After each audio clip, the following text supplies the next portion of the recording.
So hello everyone, welcome back to my channel. প্রতিদিনের মতো আজকে উঠে পড়লাম, আর বাবানকে আজকে স্কুল নিয়ে যেতে পারিনি, তার কারণে সকালবেলা অল্প বৃষ্টি হচ্ছিল, তার জন্য সকালের বাসি কাজগুলো করে একেবারে স্নান করে আসলাম। স্নান করে এসে আজকে বৃহস্পতিবার, পুজো দিতে হবে, তার জন্য একটু ঝামেলা আছে। বৃহস্পতিবারে একটু ঝামেলাই থাকে আমার, কারণ বৃহস্পতিবারে খুবই কাজের চাপ থাকে। আর এদিকে বসে পড়লাম পুজো দেওয়ার জন্য। আর এই যা ওয়েদার, ঘরের থেকে বাইরেই বেরোনো যাচ্ছে না। বৃষ্টি কার না ভালো লাগে, বৃষ্টি সবারই ভালো লাগে, কিন্তু এতটাই বৃষ্টির পরিমাণ বেড়ে গেছে যে বৃষ্টিতে আমাকে ঘৃণা ধরিয়ে দিচ্ছে। বৃষ্টি আর একদম ভালো লাগছে না, বৃষ্টি চাই না। একটু রোদের মুখ দেখাও ভগবান। আর আমি ঘটে স্বস্তিক চিহ্ন আঁকিয়ে নিচ্ছিলাম।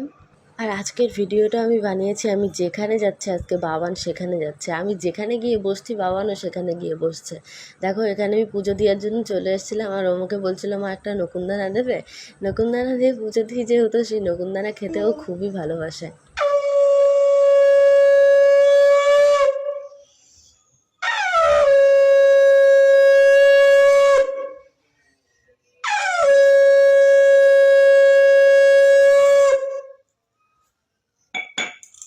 আর এদিকে আমার পুজো দেওয়াটাও হয়ে গেছে ফটাফট করে। আর এই যে আমার ভগবান। আর এদিকে আলতা পরছিলাম, তার কারণ বৃহস্পতিবার ছিল তাই। একটু তো মাঝে মধ্যে লক্ষ্মী লক্ষ্মী সাজ দিতেই হয়, তাই না? আর এদিকে আমি আলতা পরতে পছন্দ করি না তেমন একটা, তবুও মাঝে মধ্যে পরি। যেমন কোনো বাড়িতে পুজো হোক বা বৃহস্পতিবারটা পরা হয়। আর এদিকে বাইরে কোনো দিকে পুজো দিতে গেলে তখন একবার পরি।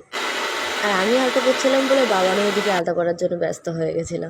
আর এদিকে ফটাফট করে রান্নার জোগাড় যন্ত্র বসিয়ে দিয়েছি। এদিকে মশলাটা করে নিলাম, কারেন্ট চলে যাচ্ছিলো বারে বারে, যার জন্য মশলাটা আগেই করে নিয়েছি। আর এদিকে আলু পটলগুলো কেটে নেবো, মশলাটা করাই আছে ফ্রিজে। আর এদিকে চলে আসবো ওখানে ফটাফট করে রান্না করার জন্য। আলু পটলগুলো ধুয়ে নিয়ে তারপরে চিংড়ি মাছ ছিল, নুন হলুদ মাখিয়ে এটাকে ভেজে নেবো। আর আমার চিংড়ি মাছ খেতে খুবই ভালো লাগে। তোমরা কমেন্ট করে জানিও তো তোমাদের কার কার চিংড়ি মাছ খেতে ভালো লাগে। আমার ছোট হোক বড় হোক, চিংড়ি খুবই আমার পছন্দের একটা মাছ। আর যদি হালকা চুনো মাছ টাছ হয় তাহলে তো কোনো কথা হবে না, এক থালা ভাত হামেশাই উঠে যাবে। কিন্তু ওই যে বড়মশাই চুনো মাছ খান না বলে আমার জন্য আর আনাও হয় না, অনেক দিন পর পর গিয়ে তাই আনা হয়। আর এদিকে আমি আলু পটলগুলোও তাড়াতাড়ি করে ভেজে নিচ্ছি। এই রেসিপিটা আজ করার কারণ হচ্ছে, চিংড়ি পটলটা অনেক দিন ধরেই খাওয়া হয় না, তো বাজারে গিয়ে দেখলাম সেই সাইজের চিংড়িও ছিল না তেমন একটা, আর যা ছিল সেগুলো অনেক বড় বড়। আগের ভিডিওতে তোমরা হয়তো দেখেছিলে, যেটা পোলাওয়ের সঙ্গে যেই চিংড়ি খেয়েছিলাম ঠিক অত বড় বড় সাইজের চিংড়ি ছিল, তো আমি নিয়ে আসিনি। তার কারণ ওই যে বললাম না, আমার একটু ছোট মাছের প্রতি আকর্ষণ বেশি। বড় মাছ খাই ঠিকই, সেটা হচ্ছে কাতলা মাছ, এছাড়া আদার্স বাই কোনো মাছ আমার ভালো লাগে না।